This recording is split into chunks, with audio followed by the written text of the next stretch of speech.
जय हिंद मेरे प्यारे बच्चों। जैसे कि हम जानते हैं, हम इफेक्ट ऑफ इलेक्ट्रिक करंट की सीरीज़ को हमने स्टार्ट किया था क्लास 10th के। आज उसी लेक्चर्स को हम कंटिन्यू करते हैं और लेक्चर नंबर 2 में हम ऐसे कुछ इंस्ट्रूमेंट जिससे जो हीटिंग इफेक्ट दिखाते हैं इलेक्ट्रिक करंट के हेल्प से, उस इंस्ट्रूमेंट को देखेंगे और कुछ न्यूमेरिकल्स लेंगे। लेक्चर 1 में हमने जूल्स लॉ ऑफ हीटिंग को कवर किया, जिसमें हमने बताया कि कितनी इलेक्ट्रिसिटी देने के बाद कितने वोल्टेज पे या कितने करंट पर कितना हीट एनर्जी हमको मिल सकता है। उसके कुछ फॉर्मूलेज हमने देखे थे, जिसके बेसिस पर न्यूमेरिकल्स आज हम करेंगे। आज हम डिस्कस करते हैं कुछ ऐसे इंस्ट्रूमेंट, कुछ ऐसे डिवाइसेस जो इलेक्ट्रिक करंट के हेल्प से हीटिंग इफेक्ट को दिखाते हैं। तो कुछ डिवाइसेस जैसे कि electric boiler, electric heater, electric iron, ये इस तरीके के डिवाइसेस हैं जो इलेक्ट्रिक एनर्जी को लेकर हीटिंग इफेक्ट दिखाते हैं, मतलब हीटअप होते हैं और उससे हम हमारा काम कर सकते हैं। जैसे इलेक्ट्रिक आयरन, जो कि देखो इलेक्ट्रिकल एनर्जी उसको देने के बाद वो गर्म होता है और वो उससे हम हीटिंग पर्पस के लिए यूज़ करते हैं, आयरन करने के लिए यूज़ करते हैं, सही ना। तो वो जो डिवाइसेस रहते हैं उसमें कुछ कॉइल रहते हैं। जैसे अगर हम कुछ बल्ब की बात करें तो टंगस्टन बल्ब अगर हमने यूज़ किया तो यहाँ पे जो कॉइल है ये टंगस्टन मेटल की बनी हुई होती है। तो जो भी ऐसे डिवाइसेस हैं जो हीटिंग इफेक्ट के लिए हम यूज़ करते हैं, उस डिवाइसेस के अंदर कुछ ऐसे मटेरियल यूज़ होते हैं जैसे टंगस्टन, नाइक्रोम, ऐसे मटेरियल यूज़ होते हैं जिसकी रेजिस्टिविटी हाई हो। देखो हमें ये जो डिवाइसेस है ये हीटिंग इफेक्ट के लिए यूज़ करने हैं, मतलब क्या करना है। जैसे समझ लो इलेक्ट्रिक आयरन आपको यूज़ करना है, तो क्या ऐसा पॉसिबल है कि आपने क्या करना, सॉकेट में लगाना, जो जल्दी गर्म हुआ और थोड़ा गर्म हुआ और डायरेक्टली टूट गया या ख़राब हो गया, तो कुछ काम का बचेगा नहीं। हमारे लिए वो चीज़ काम की कब है, जब इलेक्ट्रिकल एनर्जी लेके वो बहुत ज़्यादा हीट करे। जैसे इलेक्ट्रिक हीटर है, पानी अगर गर्म करना है तो वो जब ज़्यादा हीट करेगा तभी पानी जल्दी गर्म होगा, बराबर ना। अगर वो ख़राब हो गया ज़्यादा हीटअप होने के बाद में, तो फिर वो किसी काम का नहीं बचा, या हीटिंग इफेक्ट के लिए उसका यूज़ नहीं हो सकता। तो हीटिंग इफेक्ट के लिए यूज़ होने वाले जो मटेरियल रहते हैं उसमें क्या खासियत होनी चाहिए। जैसे ये जो बल्ब है, इस बल्ब के अंदर हमने टंगस्टन मेटल यूज़ किया है। तो सबसे पहली बात कि इसमें क्या कैरेक्टरिस्टिक्स है, जो क्या खासियत उसमें होनी चाहिए, तो सबसे पहली बात उनकी रेजिस्टिविटी हाई होनी चाहिए। रेजिस्टिविटी का मतलब समझते हो, क्लास 9th में आपने रेजिस्टिविटी को समझा था। रेजिस्टिविटी का फॉर्मूला होता है RA/L, मतलब रेजिस्टिविटी ज़्यादा मतलब रेजिस्टेंस ज़्यादा, और रेजिस्टेंस क्या होता है, जो करंट को अपोज करता है।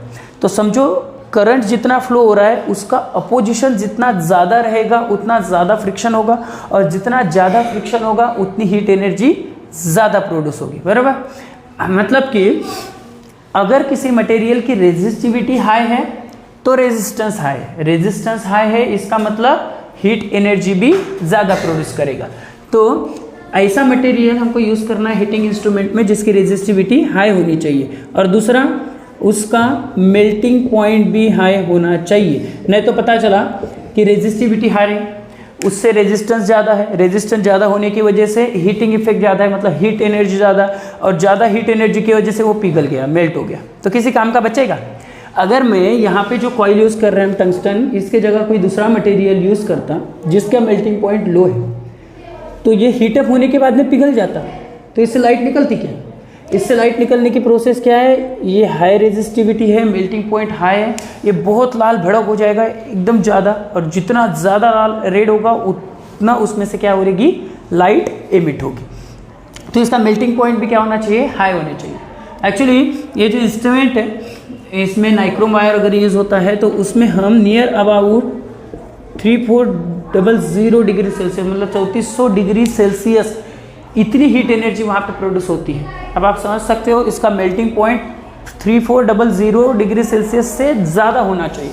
अगर इससे कम रहा तो वो तो मेल्ट हो जाएगा और फिर वो किसी काम का नहीं रहेगा। तो नियर अबाउट जो मेटल्स होते हैं, ये जो टंगस्टन या नाइक्रोम है, इनके 3600 डिग्री सेल्सियस के करीबन इनका मेल्टिंग पॉइंट होता है। समझ में आया?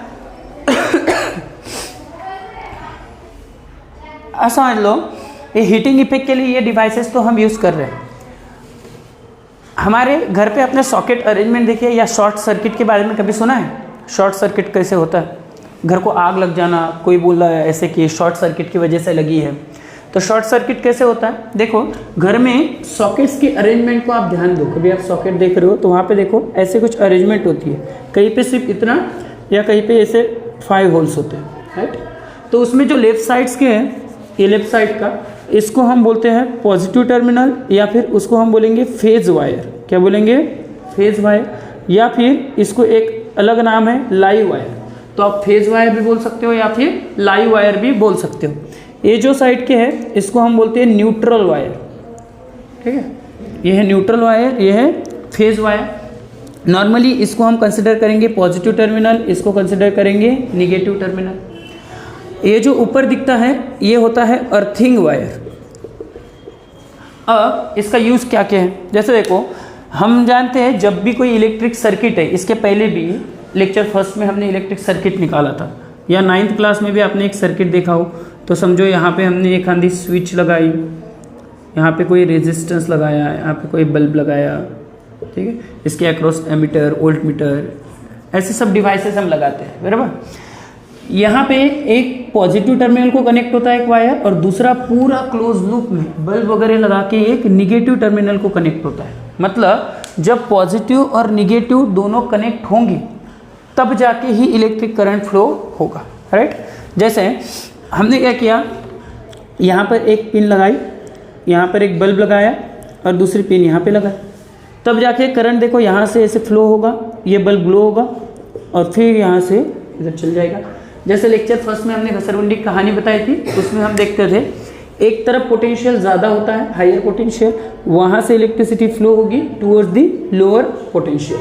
मतलब यहाँ से समझो 220 वोल्ट है, तो 220 वोल्ट लेकर गया और that's voltage is gets converted into that's light energy and again here the 0 volt. फिर इसके अंदर 0 का 220 होता है, फिर वो 220 को लेके जाता है, लाइट एनर्जी में कन्वर्ट करता है, फिर 0 हो जाता है, ऐसे चलते रहता है, ठीक है। तो ये पॉजिटिव और निगेटिव ये तो सर्किट को क्लोज करने के लिए हेल्प करते हैं, जिसके बीच में पोटेंशियल डिफरेंस होता है 220 वोल्ट। इसका मतलब हमारे घर में जो इलेक्ट्रिसिटी यूज़ हो रही है उसमें वोल्टेज होता है, पोटेंशियल डिफरेंस होता है 220 वोल्ट का, और फ्रिक्वेंसी है 50 हर्ट्ज़ की। ये हमारा स्टैंडर्ड है इलेक्ट्रिसिटी का इन इंडिया, ठीक है। अभी ये है न्यूट्रल, मतलब ये पॉजिटिव और ये निगेटिव। अभी देखो ये जो ऊपर ये अर्थिंग वायर है, कभी गलती से ऐसा हो कि अंदर अरेंजमेंट में, जैसे पूरी वायरिंग अंदर होती है ना घर के दीवारों के अंदर, या फिर बाहर से भी अगर करी हो, कभी ऐसा हो कि फेज न्यूट्रल एक हो जाए, मतलब फेज और न्यूट्रल वायर एक दूसरे को चिपक जाए। तो अगर एक हो गया कनेक्शन तो उसमें से हाई करंट फ्लो होने लगता है, जिसको हम बोलते हैं लीकेज करंट। अगर करंट लीकेज हो और वो हमारे डिवाइसेस में अगर आया तो डिवाइस डैमेज हो सकता है, या फिर शॉर्ट सर्किट के प्रॉब्लम्स हो सकते हैं। जैसे कि फेज और न्यूट्रल ये वायर अगर एक हो जाए तो हाई करंट फ्लो होने लगता है, और उसी की वजह से कुछ आग वगैरह निकलती है, जिसको हम बोलते हैं शॉर्ट सर्किट। और उसके कांटेक्ट में अगर कोई ऐसे इन्फ्लेमेबल सब्सटेंसेस आ जाए तो वो जल्दी से आग पकड़ लेंगे, और उसी को हम बोलते हैं कि शॉर्ट सर्किट की वजह से आग लग गई। तो इससे बचने के लिए एक अर्थिंग वायर होता है, जब भी इसमें से वेरी हाई करंट फ्लो होने लगी तो वो अर्थिंग वायर में चले जाता है, और ये अर्थिंग वायर अर्थ के अंदर होता है, म्हणजे पूरे बिल्डिंग का अर्थिंग एक अर्थ के अंदर डाला जाता है, ताकि जो भी हाई करंट फ्लो हो जाए वो अर्थिंग वायर से अर्थ के अंदर चले जाए। अब सवाल ऐसा है कि समझ लो मैंने एक आंधी पिन या कोई टेस्टर लो, टेस्टर अगर मैंने ये फेज जो टर्मिनल है वो फेज टर्मिनल के अंदर अगर डाला सॉकेट के, तो टेस्टर में लाइट लगता है। इसका मतलब टेस्टर सिग्नल देता है कि इसमें करंट या वोल्टेज है या इलेक्ट्रिसिटी का फ्लो है। वही जगह पे अगर आप ऐसे टेस्टर को टच करो तो आपको शॉक लगेगा, भयानक शॉक लगेगा।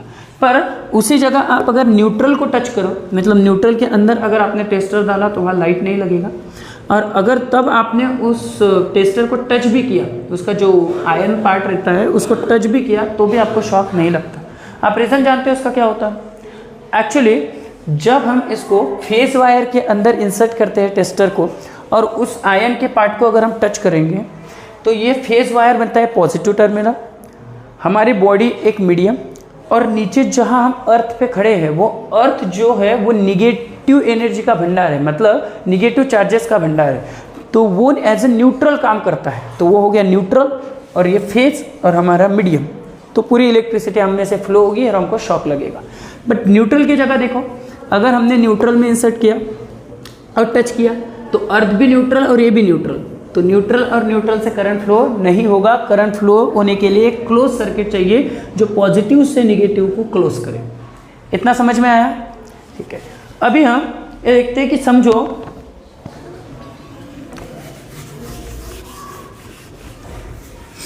सपोज हमारे घर में हीटिंग इफेक्ट के लिए कोई डिवाइसेस हम यूज़ कर रहे हैं, चाहे इलेक्ट्रिक बल्ब हो, इलेक्ट्रिक हीटर हो या कुछ भी, या फिर अदर भी इंस्ट्रूमेंट जैसे इलेक्ट्रिक फैन वगैरह कोई भी चीज़, तो वो इलेक्ट्रिकल एनर्जी को कंज्यूम करेगा। तो इलेक्ट्रिकल एनर्जी का कितना कंजम्पशन होगा, कितनी एनर्जी वो कंज्यूम करेगा, इसको हम कैसे कैलकुलेट करते हैं? तो हमने कुछ फॉर्मूलेस बनाए थे, जिसमें हमने एक फॉर्मूला बनाया था, एनर्जी का फॉर्मूला है पावर इनटू टाइम। तो इसका यूनिट क्या हुआ? अगर हम पावर को इन अ वैट लेते हैं तो टाइम को लेना पड़ेगा इन अ सेकंड। देखिए क्या बोला हमने, अगर पावर को आप वैट में लेते हो, यूनिट वैट लेते हो अगर पावर का, तो टाइम को आपको सेकंड में लेना पड़ेगा, और तब जाके जो इलेक्ट्रिकल एनर्जी आएगी वो आएगी किसमें? जूल में। किसमें आएगी? जूल में। बट एक्चुअली जूल एक बहुत छोटा सा यूनिट है। जैसे कि हम देखो किसी का मास मेजर करना हो तो हम किलोग्राम में मेजर करते हैं, पर उसी जगह अगर वो बहुत ज़्यादा अमाउंट में हो, जैसे कि 100 किलो हो गया, तो हम किलो नहीं बोलेंगे, अब हम उसको बोलेंगे क्विंटल। उसी जगह अगर 1000 किलो हो गया तो हम उसको टन बोलेंगे। मतलब कि हम एक यूनिट पे नहीं रहते, ये एक एप्लीकेशन यूनिट हम चेंज करते रहते हैं। उसी तरीके से जूल एक छोटा सा यूनिट है, पर हाउस होल्ड और कमर्शियल पर्पस के लिए कितनी इलेक्ट्रिसिटी यूज़ हो रही है या कंज्यूम हो रही है डिवाइस के द्वारा, उसको हम कैलकुलेट करते हैं इन अ किलोवाट आवर। नॉर्मली उसका यूनिट रहता है यूनिट, मतलब उसका यूनिट ही यूनिट है। ठीक है। जैसे अगर आप पावर को किलोवाट में लोगे, पावर को किलोवाट में लोगे तो टाइम को आपको आवर में लेना होगा। तो जो एनर्जी आपकी कैलकुलेट होगी वो किलोवाट आवर में होगी, मतलब कि यूनिट में होगी। और हमको जो भी इलेक्ट्रिसिटी मेजर करनी है वो किस में करनी है? यूनिट में करनी है, for the house hold and commercial purpose. तो अगर हम कन्वर्शन करें कि ये किलोवाट आवर मतलब कितना जूल होता है, तो कन्वर्ट करके देखें। देखो यहाँ से अगर हम बोले कि सर 1 जूल मतलब कितना, तो मैं ऐसे बोल सकता हूँ कि 1 वैट पावर अगर 1 सेकंड में यूज़ हो रहा है, 1 वैट पावर का डिवाइस अगर 1 सेकंड के लिए चलता है तो वो 1 जूल इतनी एनर्जी क्या करेगा? कंज्यूम करेगा। और यहाँ पे अगर निकाले 1 यूनिट मतलब क्या, या 1 किलोवाट आवर मतलब क्या, तो आप बोलोगे सर 1 किलोवाट का डिवाइस 1 आवर तक अगर चला तो जितनी एनर्जी यूज होगी उसको हम बोलेंगे 1 यूनिट या 1 किलोवाट आवर। ठीक है। इसका कन्वर्शन करते हैं। देखो हमको क्या करना है, 1 किलोवाट आवर को कन्वर्ट करना है वैट सेकंड। किसमें? Watt second. तो फिर वैट और सेकंड में करना है तो किलोवाट को वैट में करना पड़ेगा और आवर को सेकंड में करना पड़ेगा। तो किलोवाट को अगर वैट करना हो तो क्या हटाना है? किलो को हटा देना, बराबर ना?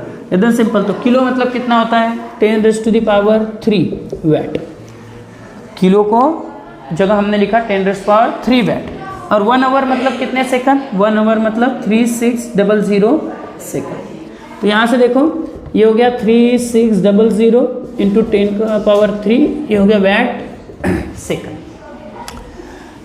अगर हम इसको देखें तो ऐसा 1 2 3 मैंने अगर पॉइंट थोड़ा सरका दिया, इसका पॉइंट देखो लास्ट में होता है, बराबर। अगर ये पॉइंट में 3 घर लेफ्ट शिफ्ट करूँ तो क्या ऐसे हो जाएगा? 3.6 into 10⁻1 2 3 and this is also 10⁻3। Watt second मतलब क्या? यहाँ देखो वैट सेकंड मतलब क्या? जूल। तो इसके जगह में जूल लिख दिया। तो यहाँ पे क्या हो गया? 3.6 इंटू 10⁻3 + 3 6 जूल, मतलब 1 किलोवाट आवर, या फिर जिसे आप 1 यूनिट भी बोल सकते हो, उसका मतलब होता है 3.6 into 10⁻6 joule. In short 36 lakh joule. तो जूल एक छोटा सा यूनिट है, हमारे तो न जाने कितने यूनिट्स में इलेक्ट्रिसिटी यूज़ होती है मंथली, तो हम उसको किलोवाट आवर में या फिर यूनिट में गिनते हैं, ना कि जूल। याद रहेगा? ठीक है। अभी यहाँ एक ऐसे डिवाइस को देखते हैं जो हीटिंग इफेक्ट हुए वजह से हमारे बहुत काम आता है या फिर इलेक्ट्रॉनिक डिवाइसेस की रक्षा भी करता है। कौन सा है? Fuse wire. सुना है कभी फ्यूज? उसको मिटाएं। फ्यूज़ वायर, अभी क्या होता है समझ लो, मीटर है, मीटर के पास जो लाइन आती है, तो मीटर के पास जो लाइन आती है उससे आने के बाद एक फ्यूज़ वायर वहाँ पे होता है। कभी अपने ऐसा डिवाइस देखा होगा, देखो ऐसी एक तार रहती है, इसको हम बोलते हैं फ्यूज़। ये जो तार है इसको हम बोलते हैं फ्यूज़ वायर और इस डिवाइस को हम बोलेंगे फ्यूज़। ठीक है, होता ही है कि यहाँ से कुछ एनर्जी, अभी इलेक्ट्रिकल एनर्जी यहाँ तक आई, यहाँ से यहाँ ट्रांसफ़र होती है, यहाँ से पूरे घर को मिलती है। ठीक है, मतलब पूरा होम इसके ऊपर चलता है।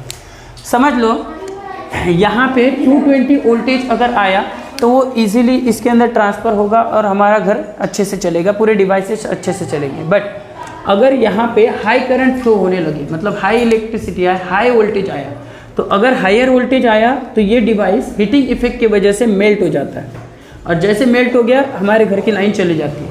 फिर हम क्या करना है, ये डिवाइसेस को निकालना है, जो टूटे हुए तार है उसको निकाल देना, नया तार लगाना और फिर से लगाना, मतलब लाइट आ जाएगी। तो ये फ़ायदेमंद रहा या नुकसान रहा है? बिल्कुल फ़ायदेमंद। कैसे है, अगर हाई वोल्टेज अगर इसने पास कर दिया और वो हमारे घर तक आया, तो जो इलेक्ट्रॉनिक डिवाइसेस हैं जो कि 220 वोल्ट पे चल सकते थे, अगर गलती से 440 आ गया तो वो डिवाइसेस पूरे उड़ जाएंगे।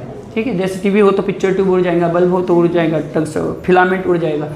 तो हाई करंट यहाँ से पास ना हो, इसकी वजह से ये जो फ्यूज़ वायर है ये हमारे लिए बहुत हेल्पफुल है। कैसे, अगर हाई वोल्टेज पास हुआ तो हीटिंग इफेक्ट ज़्यादा होगा, और जितना हीटिंग इफेक्ट ज़्यादा हुआ तो ये क्या हो जाएगा, मेल्ट हो जाएगा, और मेल्ट होने की वजह से घर की लाइट चल जाएगी और वो डिवाइसेस हमारे बचे रह सकते हैं। समझ में आया?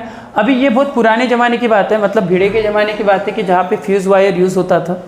अभी फ्यूज़ वायर यूज़ ना होके MCB यूज़ होते हैं। क्या यूज़ होते हैं? MCB।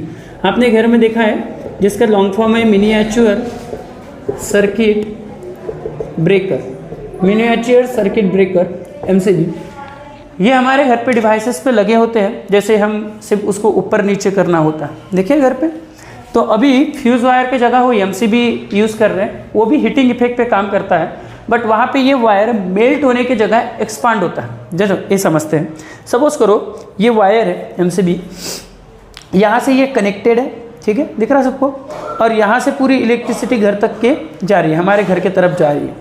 सपोज जब तक कि 220 चल रहा है तब तक के सब ओके है, पर अगर हायर वोल्टेज आया, हाई करंट फ्लो हुआ, तो ये हीटिंग इफेक्ट की वजह से एक्सपांड होता है, और जैसे ये एक्सपांड हुआ यहाँ से कॉन्टैक्ट टूट गया, तो यहाँ से कॉन्टैक्ट टूट गया वायर का, तो अब इलेक्ट्रिसिटी फ्लो नहीं होगी, मतलब लाइट चले जाती है।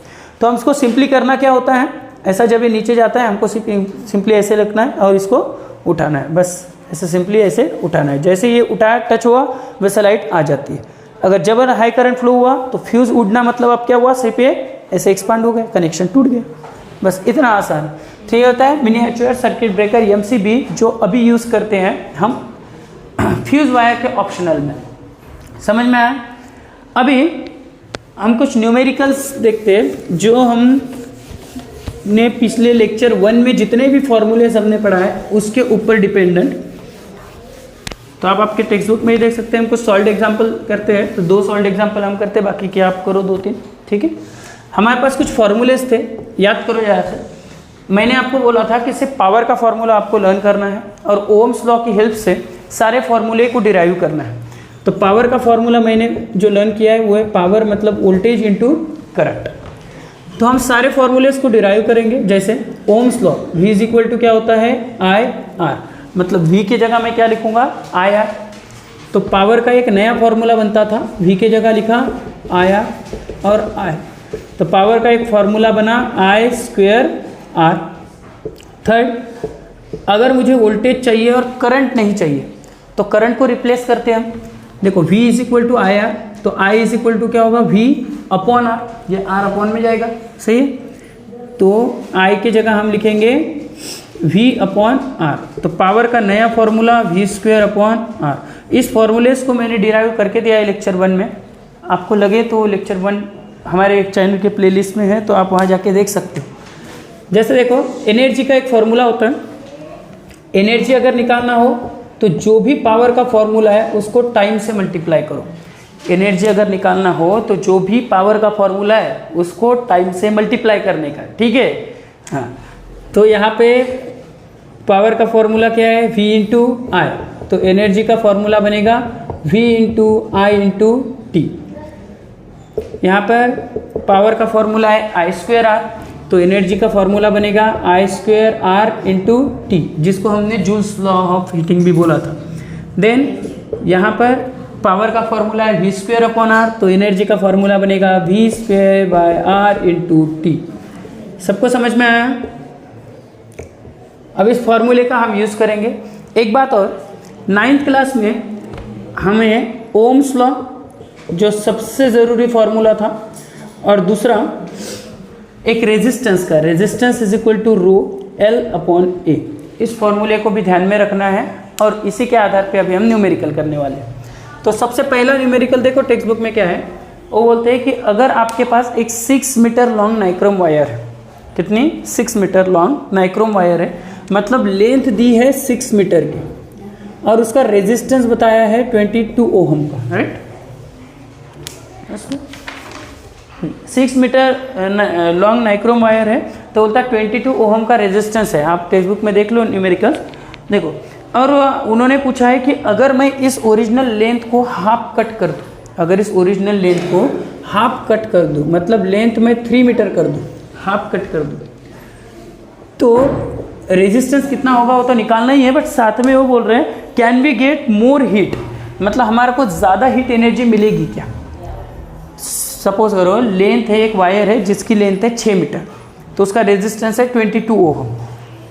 एक वायर है जिसकी लेंथ है 6 मीटर, तो उसका रेजिस्टेंस है 22 ओहम। अगर लेंथ को मैंने आधा कर दिया, मतलब कितना, 3 मीटर, तो उसको पहले जितनी वायर जितनी हीट एनर्जी देता था, क्या उतनी ही हीट एनर्जी देगा या उससे कम देगा, ये मुझे कैलकुलेट करना है, समझे आप। तो सबसे पहले हम लॉजिकली समझते हैं। देखो एकदम सिंपल है ये फॉर्मूला, देखो रेजिस्टेंस और लेंथ ये डायरेक्टली प्रोपोर्शनल है, मतलब लेंथ बढ़ी तो रेजिस्टेंस बढ़ेगा, लेंथ डबल तो रेजिस्टेंस डबल, लेंथ आधा तो रेजिस्टेंस भी आधा। इसका मतलब अगर लेंथ हाफ हो गई, कम हो गई, तो रेजिस्टेंस भी कम हो जाएगा, ठीक है। अब हमने क्या सोचा है कि ज़्यादा हीट एनर्जी देगा क्या, तो एनर्जी किस पे डिपेंड होती है, पावर पे, तो हम पावर ही निकाल लेते हैं। अगर ज़्यादा पावर होगा तो एनर्जी भी ज़्यादा, और पावर अगर कम होगा तो एनर्जी भी कम, तो हम डायरेक्ट लॉजिकली निकालते। देखो रेजिस्टेंस और पावर का क्या रिलेशन है, यहाँ पर देखो। सर हम ये यूज़ क्यों नहीं कर रहे, बेटा करंट सेम नहीं है, वोल्टेज सेम है 220, वोल्टेज दोनों जगह पे सेम है 220 वोल्ट दोनों जगह पर करंट सेम नहीं होता, तो वोल्टेज सेम है इसलिए ये फॉर्मूला यूज़ करते हैं।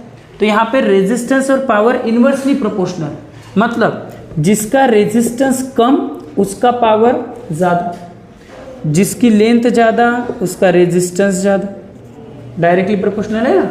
और रेजिस्टेंस ज़्यादा तो पावर कम, और पावर कम तो हीट एनर्जी भी कम, पावर ज़्यादा तो हीट एनर्जी भी ज़्यादा। इसका मतलब अगर आप लेंथ को हाफ करोगे, लेंथ को हाफ करोगे तो 101% जो एनर्जी है वो क्या हो जाएगी, ज़्यादा, मतलब आपको हीट एनर्जी जो भी है वो ज़्यादा मिलने वाली है अगर आप लेंथ हाफ कर दोगे तो, ठीक है। पर हम इसको कैलकुलेट कैसे करें, तो हम क्या करते हैं, पावर को कैलकुलेट कर लेते हैं, उससे निकल जाएगा, ठीक है। दोनों कंडीशन में, पहले ये फर्स्ट केस और ये सेकंड केस। तो फर्स्ट केस में हम पावर को कैलकुलेट करते हैं, V स्क्वेयर अपॉन आर।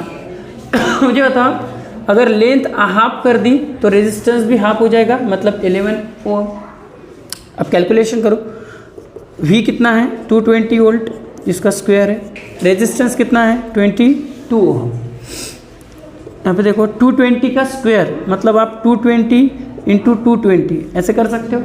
नीचे 22 1 जा, इधर 10 बचा, इधर हुआ 2200, मतलब पावर है 2200 वैट, ठीक है। इधर का कैलकुलेट करो, पावर का formula V square upon R. V कितना है 220, उसका स्क्वायर, बट अब रेजिस्टेंस कितना है, रेजिस्टेंस है 11, तो 220 का स्क्वायर मतलब 220 इंटू 220, और ये बचा 11, तो 11 1 जा 11 2 जा, तो 22 2 जा 44 और ये 2 0, मतलब अब की बार पावर आया 4400 वाट। तो अब एग्जाम आसान है, अगर पावर कम है तो यहाँ पे एनर्जी भी कम लगेगी, अगर यहाँ पे पावर ज़्यादा आया इसका मतलब एनर्जी भी ज़्यादा हो। समझ में आया? क्लियर एकदम? ठीक है, चलो छाप लो। एक मैं करके देता, अब इसके बाद में के जो 2 है वो आपको करने हैं घर पे, ठीक है? अगर आपको नहीं आता तो कमेंट बॉक्स में लिखो, फिर हम बचे हुए जो 2 है वो भी समझा देंगे। सेकंड है, a cell is connected to a 9 ohm resistance. हमने पहले गिवन डेटा लिखा, एक सेल है जो जिसका रेजिस्टेंस 9 ओम है। कितना है? 9 ओम। और उससे होता है because of it heat of 400 joule is produce पर सेकंड, मतलब कितनी हीट एनर्जी हमको मिल रही? 400 जूल की। कितने सेकंड में? पर सेकंड, मतलब इन 1 सेकंड, 1 सेकंड में 400 जूल इतनी हीट एनर्जी हमको मिल रही है। तो obtain the potential difference applied across the resistance, मतलब वोल्टेज निकालना है, एकदम सिंपल। आप ये देखो कौन सा ऐसा फॉर्मूला है जिसमें एनर्जी, टाइम, वोल्टेज और रेजिस्टेंस ये चारों चीज़ें, इसमें है क्या? एनर्जी, टाइम, वोल्टेज और रेजिस्टेंस नहीं है। एनर्जी, टाइम, वोल्टेज नहीं है। देख, एनर्जी, टाइम, वोल्टेज, रेजिस्टेंस चारों चीज़ें हैं, तो उस फॉर्मूले को हम यूज़ करते हैं। Energy is equal to V²/R into T. बस अब वैल्यू पुट करो और कैलकुलेशन करो। एनर्जी कितना है? 400 जूल, ये V², R कितना है? रेजिस्टेंस 9, और टाइम कितना है?